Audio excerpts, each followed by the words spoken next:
नमस्कार, मैं Sonali Kulkarni crime petrol सतर्क के इस नए अध्याय में आपका स्वागत करती हूँ। आज हम एक ऐसी दुनिया में रहते हैं जिसमें सफलता का दबाव हर तरफ से इतना ज्यादा होता है कि कोई इंसान कितना भी अच्छा क्यों न हो, अगर वो सामाजिक रूप से असफल है तो उसकी अच्छाइयाँ मायने नहीं रखती। उसका असफल होना ही उसका अपराध बन जाता है। और कई बार ऐसा भी होता है कि लोग असफलता के दाग को धुलने के लिए अपराध का रास्ता अपनाने से पीछे नहीं हटते, लेकिन सफलता के शॉर्टकट के चक्कर में वो ये भूल जाते हैं कि अपराध का रास्ता कितना भी सुहाना क्यों न हो, उसका अंत हमेशा दुखदाई होता है।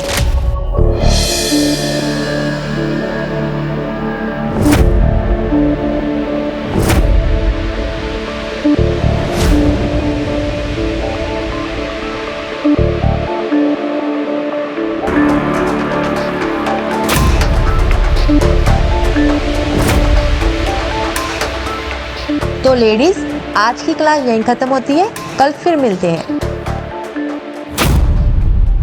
मैं बहुत थक गई आज। तेरा तो 8वां महीना चल रहा है, फिर भी इतना काम कर लेती है। मेरा 7वां महीना चल रहा है, मैं बिस्तर से पैर भी नहीं निकाल पाती हूँ। तुम भी तो निकाल ही लेती हो ना तुम्हारे बच्चे के लिए, तो बस फिर मेरा काम भी मेरा बच्चा ही है। चले। मुझसे तो ये एक नहीं झेला जा रहा, आप दो दो कैसे झेल लेती हो? सच कह रही हूँ, पहले मैं योगा अपने फिगर को मेंटेन करने के लिए करती थी, पर अब इसको मेंटेन करने के लिए। मनप्रीत तो बिल्कुल सही कह रही है, और एक बार बच्चा हो गया ना तो फिर तो पति भी ध्यान नहीं देता है। सीरियसली दीदी? हाँ। क्या दीदी, आप लोग भी। चलो चलो, मैं तो कह रही हूँ शादी के बाद तो सारे पति ऐसे ही हो जाते हैं। चलो सही बाय बात। दीदी, मैं जा रही हूँ। बाय। आ गई तू? हाँ।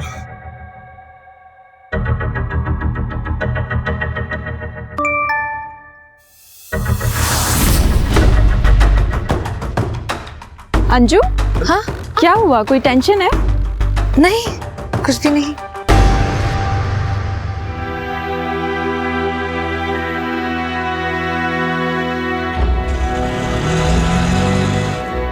दीदी, आप ना घर चलो, मुझे कोई जरूरी काम है कॉलेज में, बस वही निपटा के आ रही हूँ। पर अभी तो तू कॉलेज से आई है। हाँ, वहीं से ही आ रही हूँ, लेकिन मेरा ना कुछ सामान श्रद्धा के पास रह गया, बस वही लेने जाना, इम्पोर्टेंट है। Bye bye bye.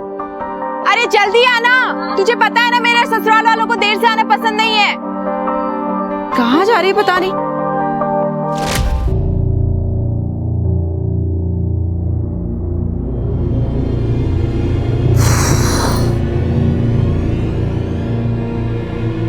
रुको,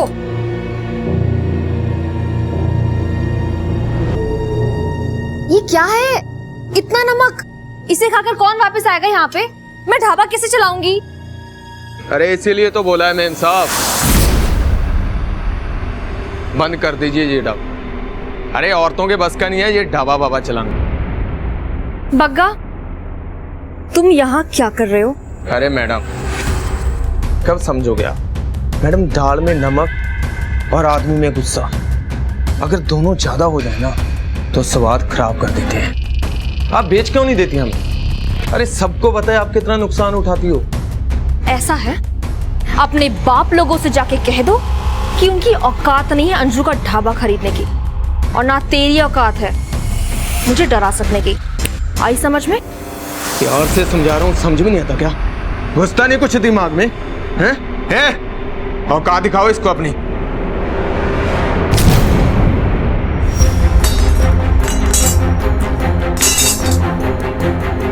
अरे छोड़ो, जाओ यहाँ से।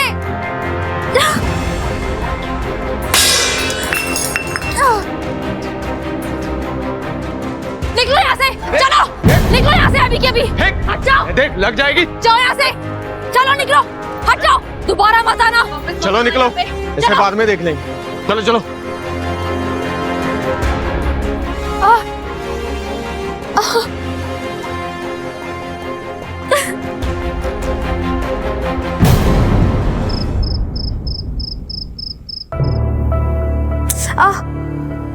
धीरे।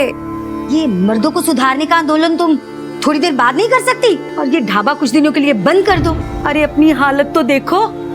और वैसे भी तुम दोनों की शादी होने वाली है 2 सप्ताह में। वो चाहते ही यही है कि मैं अपना ढाबा बंद कर दूं। पर मैं झुकूंगी नहीं। अरे माँ, एक मिनट। अंजू, मुझे पता है तुम बहुत ब्रेव हो, पर अपना ख्याल रखा करो ना। पता नहीं क्या जादू कर दिया मेरे बेटे पर। अरे इसको से कुछ दिखाई सुनाई नहीं देता।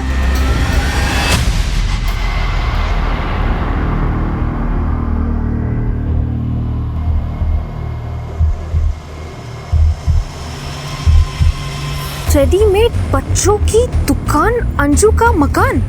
शादी की कोई गारंटी नहीं पर मजा पूरा। किसने लिखा ये?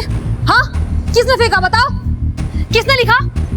आओ सामने, दिखाओ अपनी शक्ल। आओ ना। छोड़ो, जाने दो ना। तुम क्यों बेकार में अपना खून जला रही हो? जाने दो। अरे भगवान से डरो तुम लोग। जिस दिन सामने आ गए ना, छोड़ूंगी नहीं मैं। बता रही हूँ मैं। छोड़ो, कोई नहीं। आओ ना सामने। अंजू, अंदर छोड़ूंगी नहीं मैं तुमको। चलो।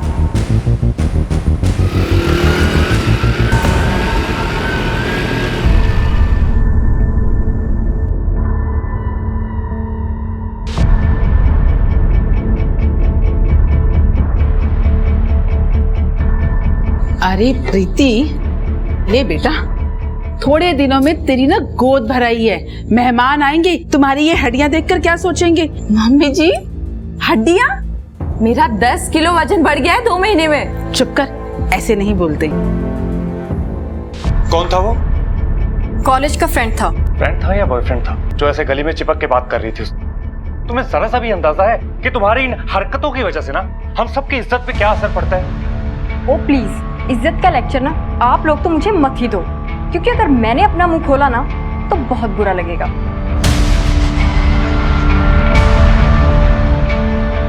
देखा, एक दिन ना तुम्हारी बहन ना हम सबके चेहरे पे काली पुतवाएगी। अभी बहू पर चिल्लाओ मत, बच्चे पर बुरा असर पड़ता है। और वैसे भी एक पहले जो हुआ उसके बाद तुझे इसका और अच्छे से ख्याल रखना चाहिए।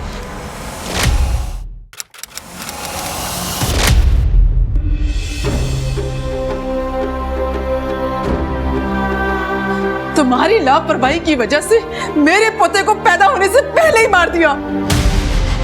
माँ प्लीज, देखिए उसकी तबीयत ठीक नहीं है, ये सही वक्त नहीं ये सब बातें करने का। तो कब होगा सही वक्त? अरे एक माँ अपने बच्चे की जान बचाने के लिए अपनी जान तक दे देती है, और ये कैसी माँ है जो अपने पेट में पल रहे बच्चे तक को नहीं बचा पाई?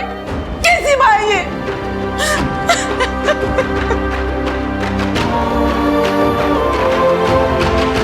अरे यार प्रीति, तुम बीते हुए कल को लेके उदास होती रहोगी या आने वाले कल के लिए खुश भी होगी?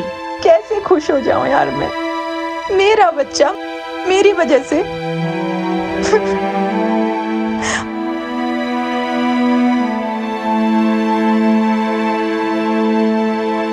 अगर तुम नहीं होती तो क्या होता मेरा?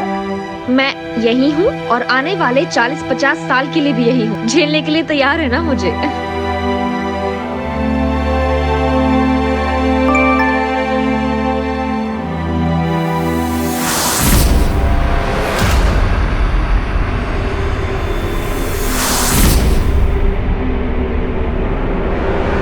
अंजू, हाँ, क्या हुआ?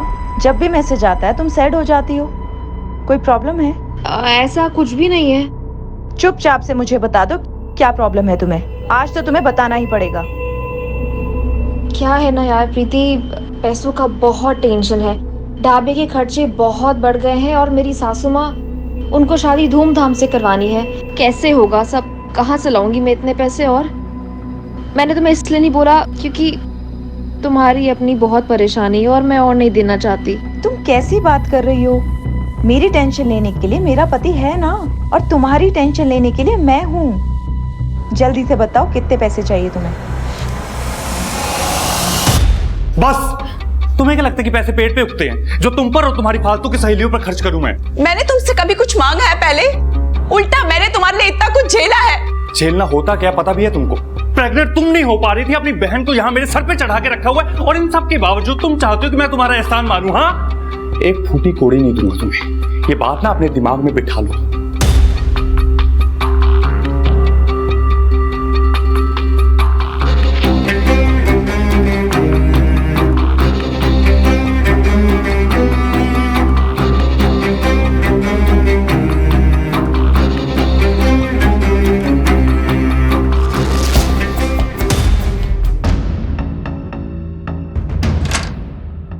दीदी सारा सामान अंदर रख दिया है, आप रुकेंगी क्या अभी?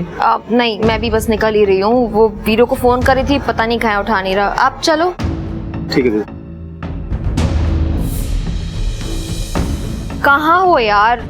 मैं निकल रही हूँ, मैं हाईवे की तरफ जा रही हूँ, मुझे वहीं मिलो।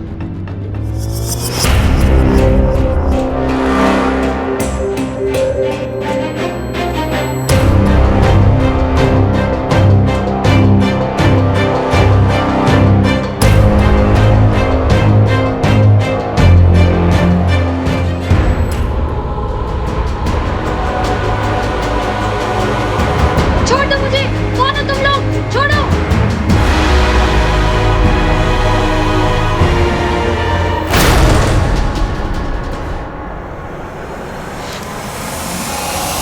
टीटू, जब मैं घर से जा रही तो तुम यहाँ रहकर क्या करोगी? क्यों? मेरा कॉलेज है, यहाँ दोस्त हैं और भी बहुत कुछ है मेरे पास करने को। आपको जाना है तो जाओ, मैं यहीं रुकूंगी। प्रीति, तुम भी यहीं रुको। ये लड़की अकेली यहाँ नहीं रहेगी। कौन करेगा इसकी सेवा? खुद से तो ये एक गिलास पानी भी नहीं उठा सकती।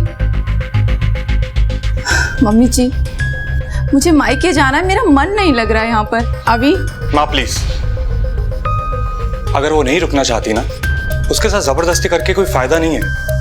अभी या तो ये दोनों बहनें यहाँ रहेंगी या दोनों ही जाएंगी। मैंने कह दिया, बस कह दिया।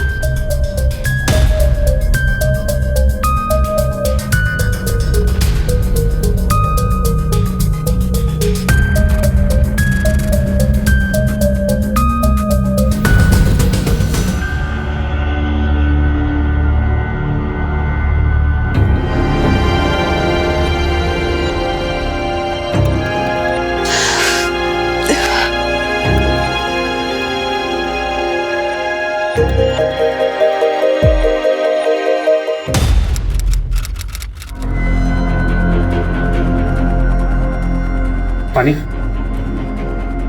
बताइए क्या कंप्लेंट लिखवानी है आप? सर, मेरी फ्रेंड अंजू कल से मिसिंग है। उसका फ़ोन भी बंद आ रहा है सर, और वो घर पर भी नहीं है सर। तो आपको ऐसा क्यों लगता है क्यों मिसिंग है? हो सकता है कहीं चली गई। सर, उसने ऐसा कभी नहीं किया। वो बिना बताए कभी कहीं नहीं गई। प्लीज़ उसे ढूंढ लीजिए, वो ज़रूर किसी परेशानी में है सर, प्लीज़।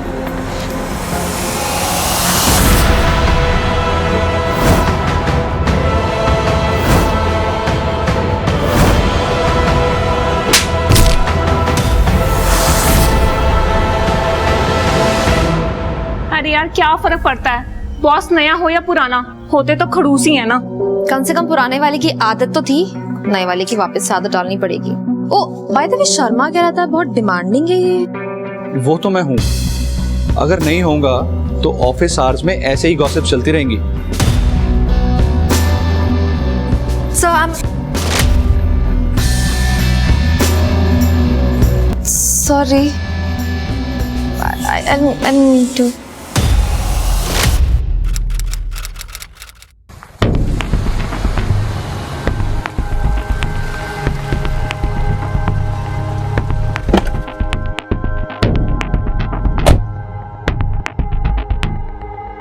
से दरवाजा तोड़ दीजिए, मैं आपको परमिशन दे रही हूँ। आपको खुद पता चल जाएगा वो रात को घर आई थी या नहीं। आप इतनी परेशान क्यों? अंजू का परिवार नहीं है, उन्हें उसकी परवाह नहीं है। सर, उसकी कोई फैमिली नहीं है सिवाय उसके मंगेतर वीरू के, और मुझे नहीं पता वो कहाँ है और अंजू को क्यों नहीं ढूंढ रहा है। देखिए, वो जो कुछ भी है, हम ऐसे ताला नहीं तोड़ सकते। सर, क्या हुआ यहाँ पे? आप लोग? सर, यही है अंजू का मंगेतर वीरू। आपकी मंगेतर कहाँ है? हम उसे ढूंढते हुए यहाँ आए। मुझे खुद नहीं पता सर, मैं तो खुद उसे ढूंढता हुआ यहाँ पे पहुँचा हूँ। आपके पास घर की चाबी है? नहीं सर। तो फिर हमें ताला तोड़ना पड़ेगा। परम जी, ताला तोड़वाओ। सर।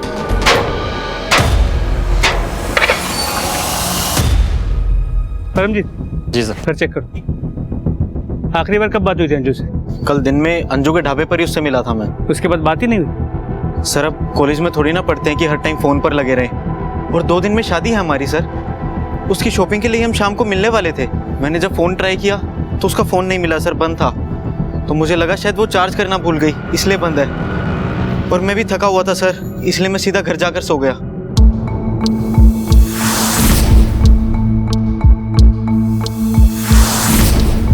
सर, लग तो नहीं रहा अंजलि घर वापस आई थी रात में। सब कुछ एकदम नीट एंड क्लीन है सर।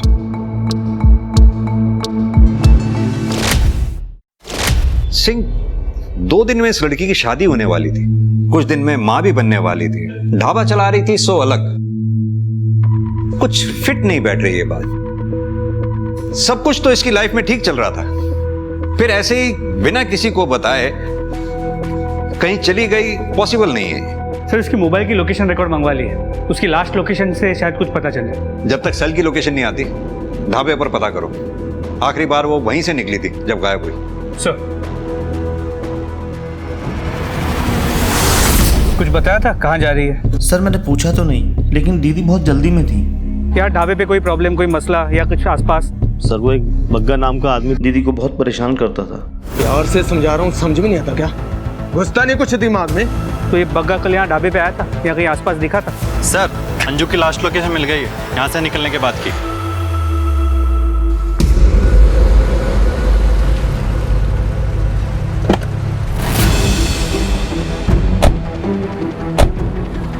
आसपास चेक करो,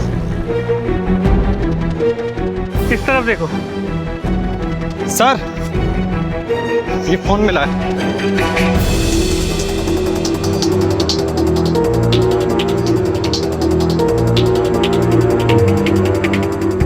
सर ये अंजू का केस काफी कॉम्प्लिकेटेड हो गया है।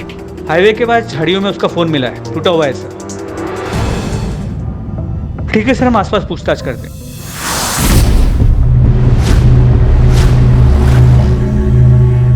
साहब मैंने तो कुछ देखा नहीं, धंधे का टाइम है, आप यूसुफ से पूछ लेना, वो बाहर रिक्शा चलाता है। साहब 6 बज रहा होगा, वो मैडम के पीछे से ही सफेद रंग की गाड़ी आई थी। जल्दबाजी में गाड़ी का नंबर तो मैं देखना भूल गया, लेकिन साहब गाड़ी के पीछे शेर का स्टिकर लगा हुआ था।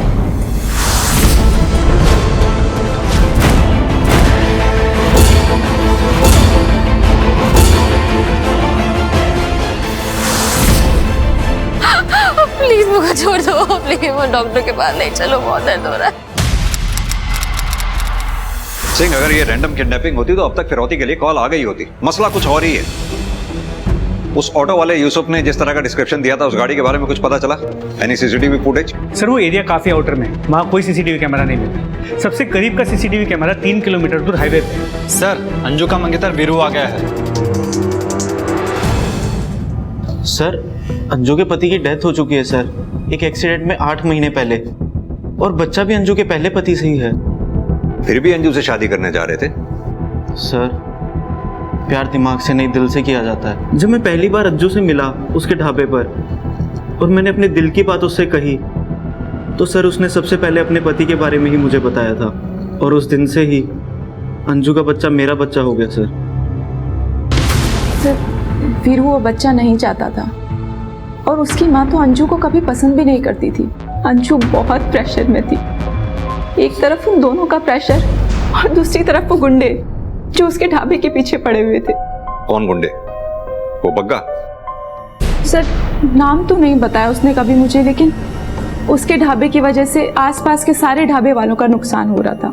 सर अंजू एक औरत है और आसपास के सारे ढाबे वाले उसके साथ जबरदस्ती करके उसका ढाबा बंद कराना चाह रहे थे, और शायद उसे धमकियां भी आ रही थी। अंजू ने आपको तो उन धमकी भरे मैसेजेस के बारे में जरूर बताया होगा। किसके आते थे? 1-2 बार पूछा था मैंने उससे सर, लेकिन कभी ज्यादा जोर नहीं डाला।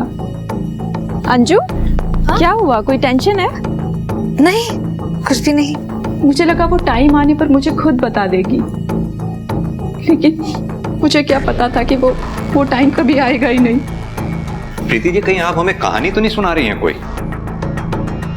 आपको अंजू के बारे में सब बातें पता है, उसके घर के बारे में, पति के बारे में, उसको धमकी भरे मैसेजेस आते थे वो भी आपको पता है, लेकिन सब आधी अधूरी। कि हमें धुआं भी दिखाई दे और आग के बारे में पता भी ना चले। सर ऐसा कुछ नहीं है, मुझे बस उसकी चिंता हो रही है।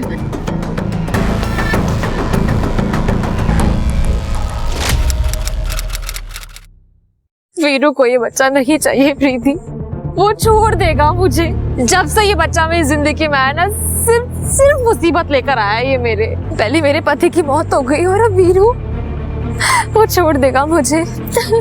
अंजू देखो सुनो, बच्चे भगवान का रूप होते हैं, तुम सब्र रखो, सब कुछ ठीक हो जाएगा। कुछ ठीक नहीं होगा जब तक ये जिंदा है।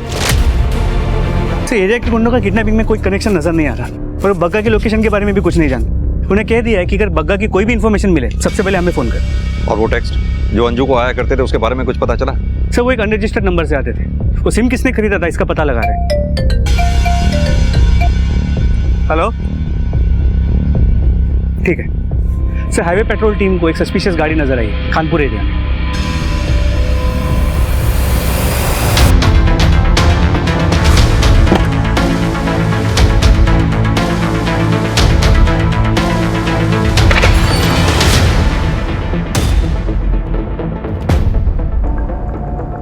ले चलो इन्हें बाहर। चल चल चल, चलो बाहर। क्या लगा रखा है पे? क्या लगा रखा है पे? क्या चल रहा है यहाँ पे? हाँ, गाड़ी किसकी है? गाड़ी किसकी है? लड़की का है? लड़की का है? लड़की का है? पता नहीं साहब। सबके सब नशे में। गाड़ी की इंफॉर्मेशन निकालो। सर वो कार पड़ोस में रहने वाले एक आदमी की है। पिछले 1 महीने से गैराज में थी। आज वो कार ले आया और प्लॉट में खड़ी कर दी, क्योंकि उसके पास कार खड़ी करने के लिए जगह नहीं है। और वो नशेड़ी लोग? सर वो तो किसी काम के नहीं, उस प्लॉट को अड्डा बना रखा, पूरा दिन वहाँ पे नशा करते। सर बग्गा का पता चल गया। देख भाई बग्गा, बकवास सुनने का जरा भी टाइम नहीं है मेरे पास। मैंने कुछ नहीं किया, इस केस से मेरा कोई लेना देना नहीं है। सीधी तरह से ये बता कि कल हाईवे पर क्या कर रहा था ढाबे के पास? साहब मैं तो हमेशा हाईवे के आसपास ही रहता हूँ वसूली करने के लिए, और उस अंजू के गायब होने से मेरा कोई लेना देना नहीं है। बोला था ना मैंने, नो बकवास। अगर तूने कुछ नहीं किया था तो फिर अपना फोन बंद करके कहाँ गायब था? दारू पी के सो गया था साहब, और फोन चार्ज नहीं था इसलिए बंद हो गया होगा। अंजू को धमकी बड़े मैसेजेस देता था। कहाँ है अंजू? क्या किया है उसके साथ? जिंदा भी है या मार दिया?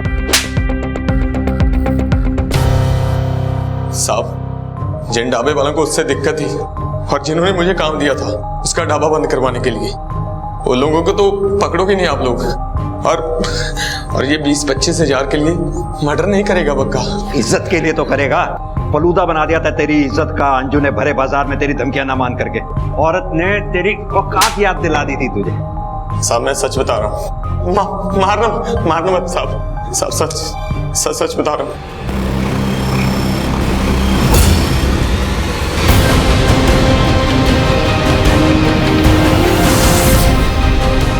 कौन है वहां? कौन है?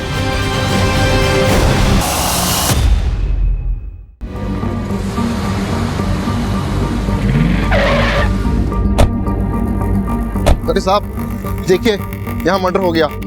कौन? आप ही ने किया था? हाँ जी साहब। आइए।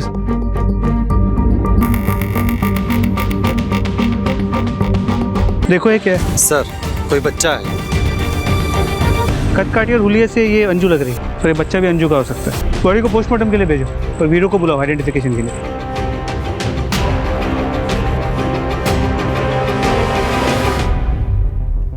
बॉडी को सबसे पहले आपने देखा था? जी साहब। क्या देखा था? साहब ये मेरे खेत हैं, रोज मैं यहाँ पे चक्कर लगाने के लिए आता हूँ। कल जैसे ही मैं यहाँ से वापस जाने लगा मुझे एक हलचल सुनाई दी। मैंने पीछे मुड़कर देखा तो एक मैं ठीक ठाक से देख नहीं पाया। किस तरफ गया? किस तरफ साहब? अभी अंजू का मेरे सिवाय कोई नहीं है, वो वीरू भी नहीं। मैं नहीं करूंगी तो कौन करेगा उसके लिए? देखो कोई करे या ना करे वो हमारी प्रॉब्लम नहीं है, और तुम्हारी इस भाग दौड़ की वजह से ना मैं तुम्हें और अपने बच्चे की जान को खतरे में नहीं डाल सकता। पिछली बार की तरह ना तुम्हें अपने बच्चे की जान नहीं लेने दूंगा।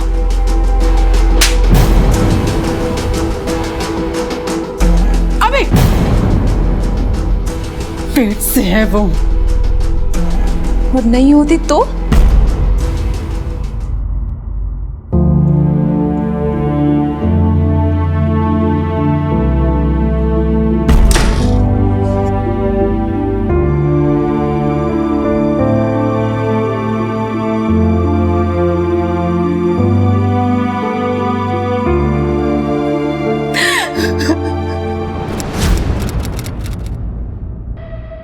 अरे देख अभी कितनी सुंदर सुंदर लड़कियां हैं, बता कौन सी पसंद है तुझे इसमें?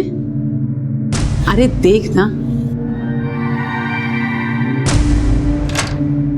और इसके लिए तो बता रहे थे बहुत अच्छे पैसे देंगे। ये क्या हो रहा है अभी? अभी क्या बताएगा, मैं बताती हूँ। दूसरी शादी कर रही हूँ इसकी। तुम तो मुझे पोता दोगी नहीं, तुम क्या चाहती हो, मैं बिना पोते का मुंह देखे ही मर जाऊं? अभी दूसरी शादी? सच में? तुम मेरे साथ ऐसा कैसे कर सकते हो? अभी तुम जानते हो कि मुझ में कोई प्रॉब्लम नहीं है। अभी प्लीज मेरे साथ ऐसा मत करो, मैं फिर से प्रेग्नेंट हो जाऊंगी। तुम जानते हो कि कितना स्ट्रेस है मेरे ऊपर। अभी देखो ना मेरी तरफ प्लीज।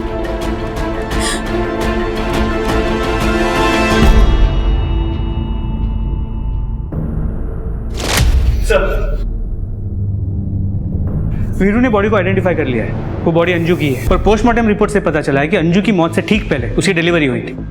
और सर उसके बच्चे के पोस्टमार्टम रिपोर्ट से ये इंटरेस्टिंग बात सामने आई है। ये माजरा क्या है? अंजू को पत्थर से कुचल के मारा गया, लेकिन उसके बच्चे को नहीं। सिंह, ना तो हम अंजू को बचा पाए और ना ही उसके बच्चे को। अब कम से कम उसके किलर को पकड़ लें तो अंजू को इंसाफ मिलेगा। एक काम करो, अंजू को सारे कॉन्टैक्ट्स के बैकग्राउंड में जाओ, छोटी से छोटी चीज का पता लगाओ। और ये उस अनरजिस्टर्ड नंबर की कुछ डिटेल्स आई हैं जिससे अंजू को टेक्स्ट किया जाता था। गुड़गांव की एक मोबाइल शॉप से 8 महीने पहले ये वहां से खरीदा गया था। गुड़गांव पुलिस को इन्फॉर्म करके इस दुकानदार से इस नंबर की डिटेल्स निकल लो। तब तक मैं रितु से बात करके आता। प्रीति की बहन रितु?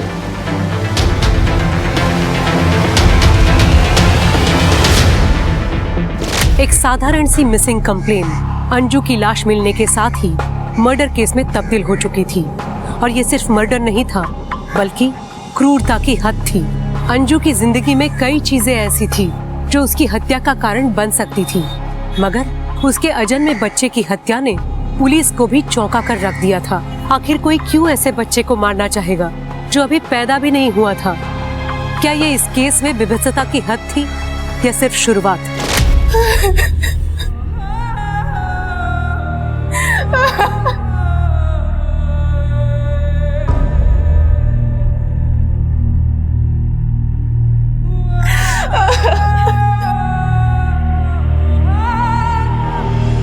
मुझे कुछ टाइम अंजू के साथ अकेला चाहिए, उसके जाने से पहले।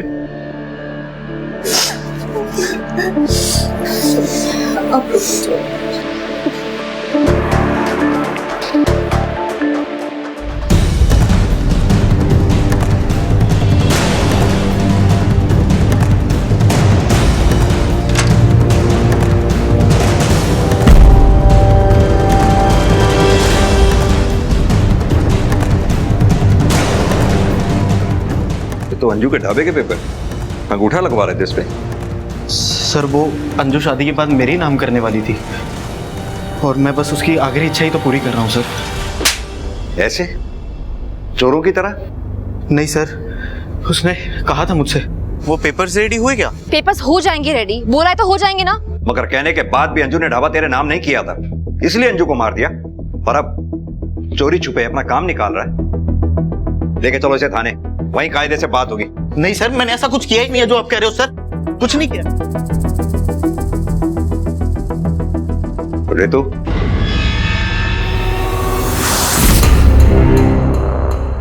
मैंने अंजू को टेक्स्ट किया था, लेकिन उसने कोई रिप्लाई ही नहीं दिया। क्यों टेक्स्ट किया था? वो भी उस दिन जिस दिन अंजू के साथ ये हादसा हुआ। सर एक्चुअली मैं प्रीति से अलग अपने रेंट पे रहने का सोच रही थी, ताकि मेरी वजह से उसे और उसके ससुराल वालों को भी कोई प्रॉब्लम ना हो।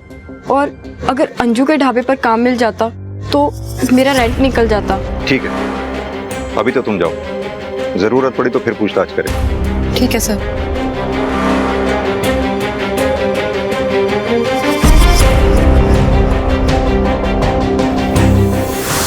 पुलिस वालों की तरह तू मुझे भी बेवकूफ बना रही है। सच सच बताओ, क्या चल रहा है तुम्हारे मन में? यही बात मैं भी तुम्हारे बारे में बोल सकती हूँ, तुम्हारे और अंजू के बारे में। कुछ तो खिचड़ी पका रही थी तुम दोनों। क्या बकवास कर रही हो तुम रितु? मुझे बेवकूफ समझती हो, लेकिन मैं हूँ नहीं। हाँ, तुम झूठी जरूर हो।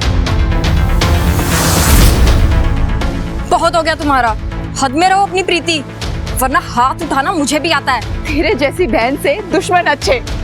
गलती कर दी मैंने तुझे घर पे बुलाकर। गलती तुमने की है तो भुगतोगी भी तुम ही।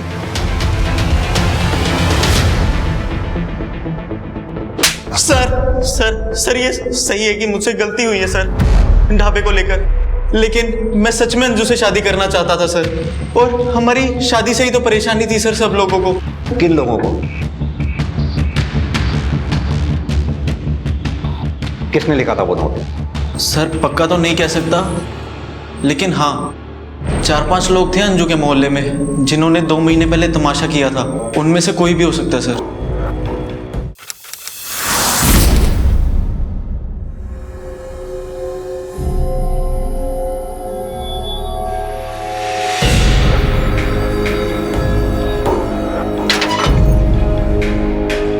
इनको तो मैं अभी बताती हूँ किसने लिखा ये, सामने आओ।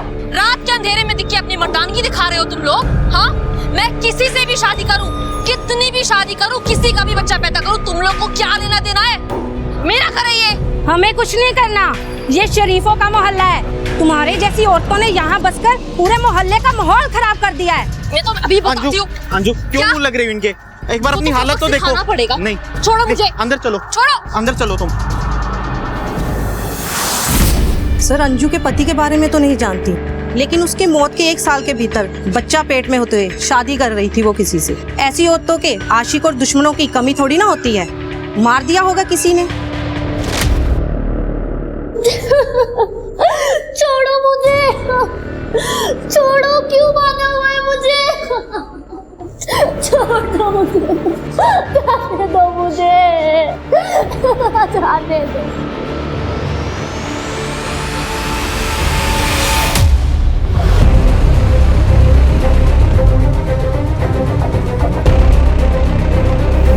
बॉडी को पोस्टमार्टम के लिए भेज दो। देखो कोई मिसिंग कंप्लेंट फाइल हुई है क्या? जी सर। डॉक्टर ने बताया मौत से पहले इसकी डिलीवरी हुई थी अंजू की तरफ। और इसकी आइडेंटिफिकेशन, इसका बच्चा? सर अब तक कुछ भी पता नहीं चल पाया। सर अंजू यहाँ आने से पहले गुड़गांव में रहती थी। हमारी लोकल पुलिस उसके एड्रेस पर पहुंची तो पता चला कि उसकी शादी नहीं हुई थी सर। और सर पति के मौत की कहानी उसने झूठी बनाई थी सर। वो सिम भी तो गुड़गांव की मोबाइल शॉप से इशू हुआ था ना, जिससे अंजू को टैक्स आया करते थे। जी सर, लोकल पुलिस ने दुकानदार से पूछताछ की थी सिम के बारे में। वहाँ से पता चला कि सर विशाल खरबंदा के नाम से सिम इशू कराई गई थी। विशाल खरबंदा? ये विशाल खरबंदा कौन है? तो आप थे अंजू के बॉस? जी।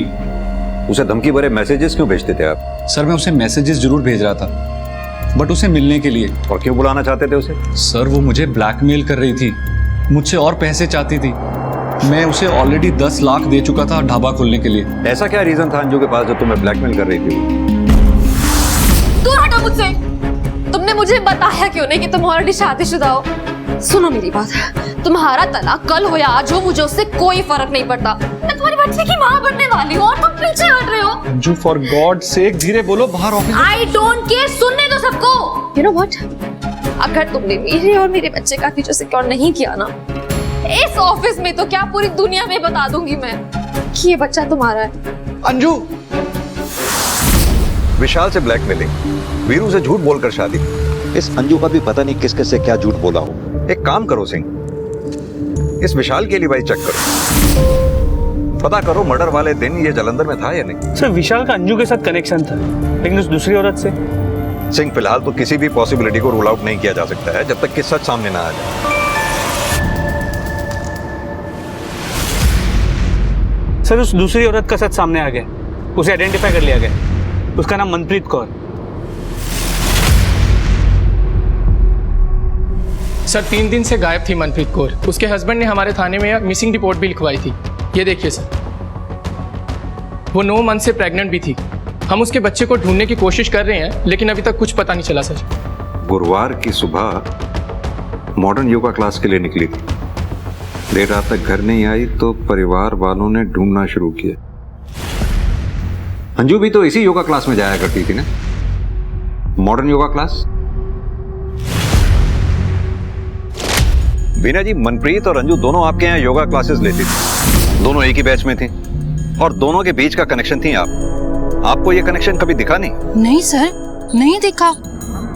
और मुझे तो मनप्रीत के बारे में ऐसा कुछ पता भी नहीं था। मुझे लगा 9th मंथ पूरे हो चुके हैं, उसकी डिलीवरी हो चुकी होगी, इसीलिए वो क्लास में नहीं आती। बीना जी, आपको छुपा तो नहीं रही है ना हमसे, क्योंकि मनप्रीत के बच्चे की जिंदगी का सवाल है। नहीं सर, इसमें छुपाने वाली कौन सी बात है? ये प्रीति अंजू की फ्रेंड, इसके बारे में आपका क्या कहना है? सर प्रीति मेरी अच्छी क्लाइंट रही है और अंजू और मनप्रीत की अच्छी दोस्त भी थी।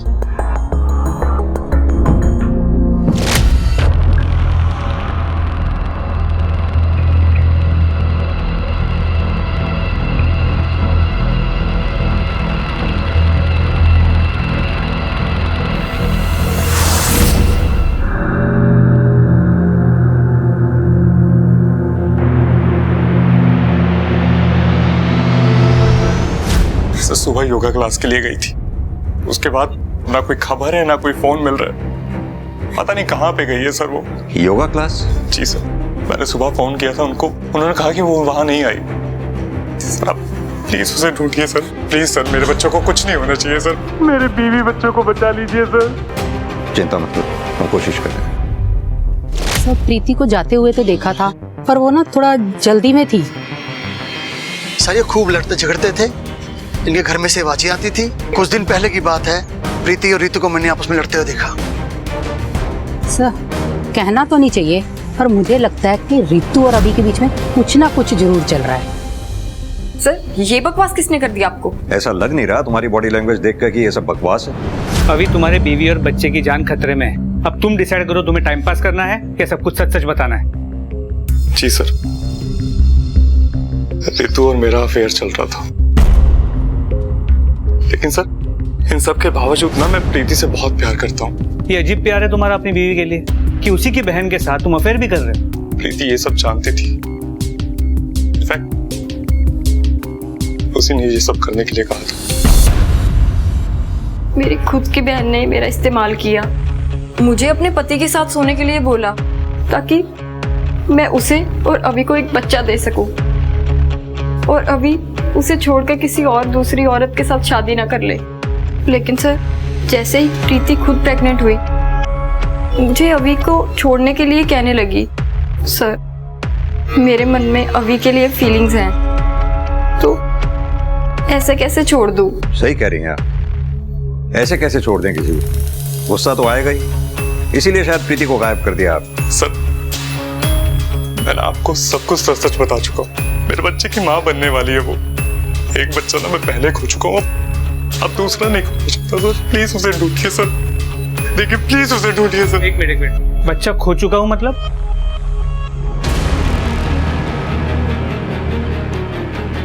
प्रीति पहले भी प्रेग्नेंट थी, एक एक्सीडेंट की वजह से उसका मिसकैरेज हो गया था सर।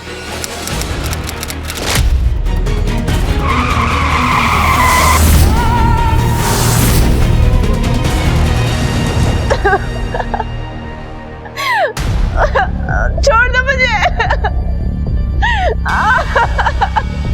छोड़ दो, छोड़ दो।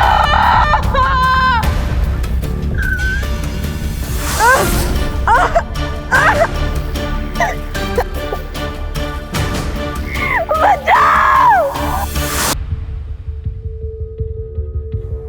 मेरी किस्मत में नहीं है कि अपने बच्चे का मुंह देख पाऊं। ऐसा क्यों बोल रहा है बेटा? भगवान पे भरोसा रख, मेरा बच्चा जिंदा भी हो गया।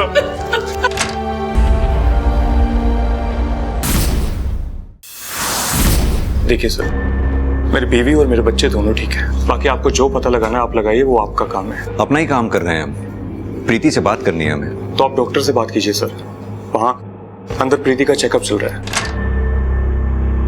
डॉक्टर सब ठीक तो है ना? हाँ बस थोड़ा क्वेश्चन लेने की जरूरत है। माँ और बच्चा दोनों को डिहाइड्रेशन हुआ है। हम प्रीति से बात कर सकते हैं? I don't know sir, emotional trauma से अभी वो गुजर रही है। अपने बच्चे तक को वो हाथ नहीं लगाने दे रही। मुझे नहीं लगता वो आपकी मदद कर पाएगी। लेकिन हमारा प्रीति से बात करना ज्यादा जरूरी है। कोई है जो प्रेग्नेंट लेडीज को अपना निशाना बना रहा है, और सिर्फ प्रीति ही है जो हमें उस तक पहुंचा सकती है। प्रीति? सर पूछिए जो पूछना है, मैं सब बताऊंगी। सर उसने मास्क और ग्लव्स दोनों पहना हुआ था, मैंने तो उसकी आवाज भी नहीं सुनी। लेकिन प्रीति तुम तो वहां से भाग के आई हो ना, रास्ता तो तुम्हें ध्यान होगा जहां तुम्हें रखा गया था।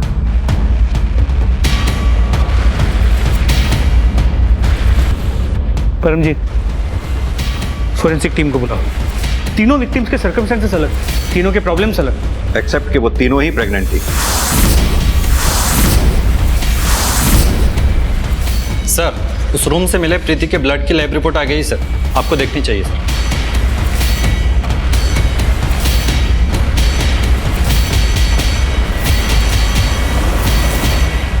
सर प्रीति से मिलना पड़ेगा। मैंने कुछ नहीं किया है सर। बहुत सुन लिया हमने। ये इसमें तुम्हारी ब्लड रिपोर्ट है जो हमें तुम्हारे डिलीवरी वाले रूम से मिली। साफ साफ लिखा है इसमें तुम्हारे ब्लड में प्लेसेंटा है ही नहीं, जो एक प्रेग्नेंट लेडी के ब्लड में होना जरूरी है। मतलब ये कि आपकी बहू कभी प्रेग्नेंट थी ही नहीं। इसकी प्रेगनेंसी से लेकर डिलीवरी तक आपसे झूठ बोला इसने। इसीलिए तुमने डॉक्टर को अपने बच्चे को छूने तक नहीं दिया था। अपने बच्चे तक को वो हाथ नहीं लगाने दे रही। डॉक्टर इस बच्चे को देख लेती है, छू लेती तो उसे पता चल जाता कि ये बच्चा 6 से 7 दिन पहले हुआ था। और किडनैपिंग का नाटक तो तुमने 2 दिन पहले किया था, यानी कि ये बच्चा तुम्हारा है ही नहीं। नहीं, ये बच्चा मेरा है। ठीक है, तो हम इस बच्चे का डीएनए टेस्ट करवा लेते हैं, उसके बाद साफ हो जाएगा। और इस बच्चे को तुम एक पल भी अपने पास नहीं रख पाओगे। नहीं, मैंने तो ये बच्चा, अगर मैंने ये बच्चा खो दिया तो ये लोग मेरा जीना हराम कर देंगे। मैंने सिर्फ और सिर्फ अपनी शादी बचाने के लिए ये सब किया। पहले बच्चे को खोने के बाद इन लोगों ने मेरा जीना मुश्किल कर दिया था। या तो ये दोनों बहनें यहाँ रहेंगी या दोनों ही जाएंगी। और अभी तो दूसरी शादी करना चाहते थे। जीतू को मैं अपनी शादी बचाने के लिए लेकर आई थी, लेकिन ये तो मेरी शादी खराब करने में तुली हुई थी। सच सच बताओ, क्या चल रहा है तुम्हारे मन में? यही बात मैं भी तुम्हारे बारे में बोल सकती हूँ, तुम्हारे और अंजू के बारे में। मुझे कुछ समझ नहीं आ रहा था कि मैं क्या करूं, इसीलिए मैंने प्रेगनेंसी का नाटक किया। मतलब किसी और का बच्चा तू मेरे गले बांधने वाली थी, और इतने टाइम से हम सबको बेवकूफ। अबे ज्यादा मर्दानी की दिखाने की जरूरत नहीं, वहीं खड़े हो जाओ। आप मेरे बेटे को बोल रहे हैं, जबकि सारा प्रपंच इस औरत का रचा हुआ है। प्रपंच इसका नहीं, इस प्रपंच में आप और आपका बेटा दोनों बराबर के हिस्सेदार हैं। अगर आप लोगों ने प्रीति के ऊपर बच्चा पैदा करने के लिए प्रेशर नहीं डाला होता तो आज ये सब होता ही नहीं। पता नहीं आप जैसे लोग कब एक औरत को बच्चा पैदा करने की मशीन की बजाय एक इंसान समझेंगे। प्रीति, क्या अपनी फेक प्रेगनेंसी को साबित करने के लिए ही तुमने अंजू को मारा? नहीं, मैंने अंजू को नहीं मारा, उल्टा वो तो मेरी मदद करना चाहती थी सर। वीरू को तो ये बच्चा वैसे भी नहीं चाहिए प्रीति, तो डिलीवरी होते ही मैं ये बच्चा तुम्हें दे दूंगी। मैं अभी मायके जाने की सोच रही हूँ, पर रितु है कि जाने को तैयार ही नहीं है। अब तुम बताओ, अगर मैं मायके नहीं गई तो ये बच्चा कहाँ बदलेंगे हम लोग? कहीं रितु को कुछ शक तो नहीं हो गया है? और डाउट की तो कोई वजह ही नहीं है, बस अब सब कुछ ठीक हो जाए जल्दी से। अंजू के गायब हो जाने के बाद मेरी मुसीबतें बढ़ गई थी। मैं क्यों मारूंगी उसे सर? हो सकता है अंजू की ममता जाग गई हो, तुमने अंजू के साथ जबरदस्ती की होगी। अंजू का बच्चा मरा हुआ पैदा हुआ जो तुम्हारे किसी काम का नहीं था, इसीलिए तुमने अगला शिकार मनप्रीत को बनाया। ये बच्चा मनप्रीत का ही है ना? हाँ, ये मनप्रीत का बच्चा है, लेकिन मैंने मनप्रीत को नहीं मारा है। तो फिर मनप्रीत का बच्चा तुम्हारे पास आया कैसे? वो मैं आपको नहीं बता सकती, मैंने किसी से वादा किया हुआ है। देखो प्रीति, अगर तुम हमें सच नहीं बताओगी तो जेल जाओगी और ये बच्चा भी तुम्हारे पास नहीं रह पाएगा। अगर तुम हमारी मदद अंजू और मनप्रीत के कातिल को पकड़वाने में करोगी तो हम तुम्हारी मदद कर पाएंगे। कौन है तुम?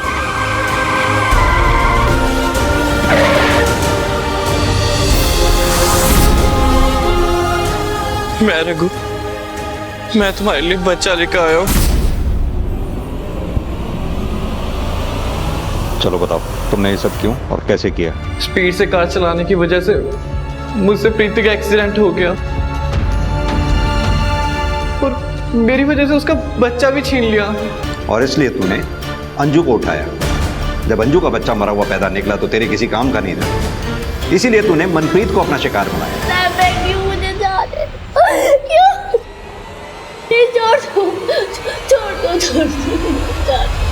अंजू की तरह मनप्रीत को भी नहीं उसका बच्चा चाहिए था, बस मैंने वो ही किया जो दोनों चाहती थी। प्रीति का एक्सीडेंट भी तूने किया, बच्चा भी तूने ही लाके दिया।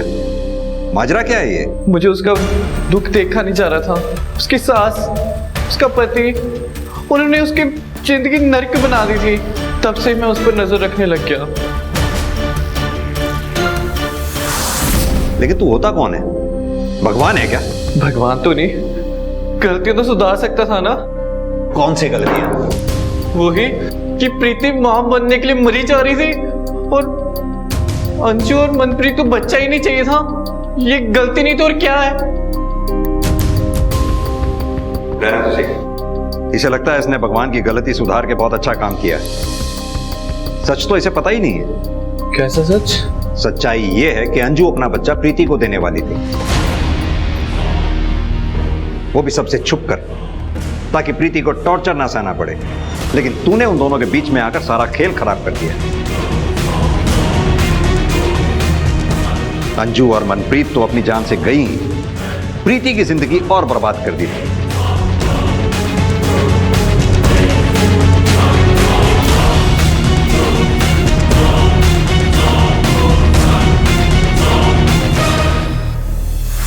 रघु के एक तरफा प्यार ने कई जिंदगियों को समय खत्म जरूर कर दिया था, मगर इस केस की पृष्ठभूमि हमारे समाज ने ही तैयार की थी। ऐसा समाज जो औरतों से सिर्फ परफेक्शन की उम्मीद करता है, मगर मां ना बन पाने का जो अपराध बोध एक औरत के अंदर पैदा किया जाता है, जो कि उसे तोड़ कर रख देता है।